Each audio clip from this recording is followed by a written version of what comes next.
نفسك تلبسي ذهب من عند أميرة الذهب؟ نفسك تحوشي في الذهب؟ نفسك تستثمري في الذهب؟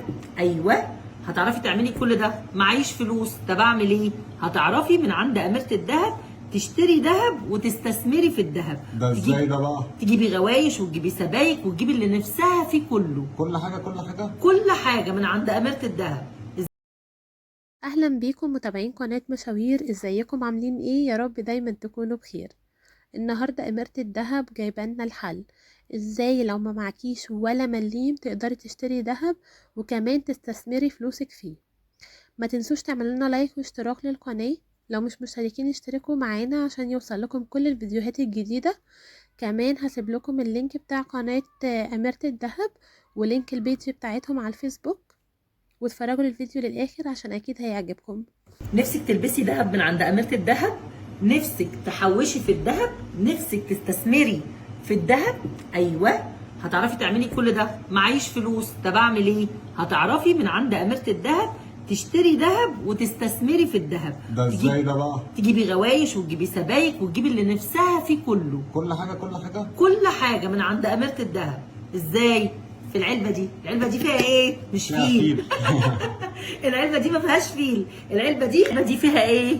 ما فيهاش فيل لا ولا حاجة، العلبة دي فيها مكنة البنك الأهلي، فيها مكنة البنك الأهلي اللي عمل حركة جامدة جدا. لو معاكي فيزا مشتريات البنك الأهلي بتقدري تشتري ذهب بالتقسيط، ذهب بالتقسيط عن طريق فيزا مشتريات البنك الاهلي. يعني يبقى معاكي الليمت المسموح بيه في فيزا المشتريات، تقدري تيجي تاخدي مني غويشه 2 3. طيب كل ده يا اميره عليه عموله ولا عليه ايه؟ طبعا عليه عموله بس منك للبنك على طول. يعني بالنسبه لينا هنا كذهب ما فيهوش حرمانيه، لانك بتشتري، انا باخد فلوسي كامله من البنك مباشره بمجرد اجراء العمليه من خلال المكنه دي. الفلوس بتوصل لحساب اميره الذهب في وقتها.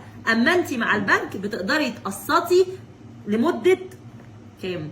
من 6 شهور لحد 3 سنين. يعني ينفع تقسطي ل6 شهور، ينفع تقسطي اهو غش من الورقه 9 شهور، 10 شهور، 12 شهر، 18 شهر، 24 شهر، 30 شهر، 36 شهر.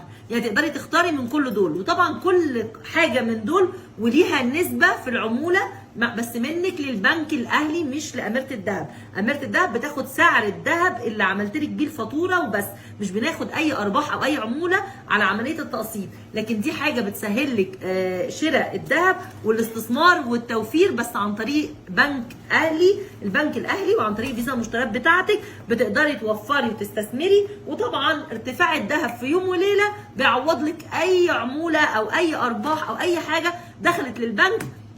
فرق من ده لده، بدايه من يوم غششوني 9/1 من يوم 9/1/2024 ان شاء الله تقدري تشتري اي ذهب بالتقسيط واستثمري براحتك من عند اميره الذهب. ده كده كده. وتقدري كمان عن طريق اي فيزا بنك تاني، بس هنتواصل مع البنك بتاعك نعرفه ان هيتم اجراء عمليه دلوقتي برضو عن طريق فيزا البنك الاهلي.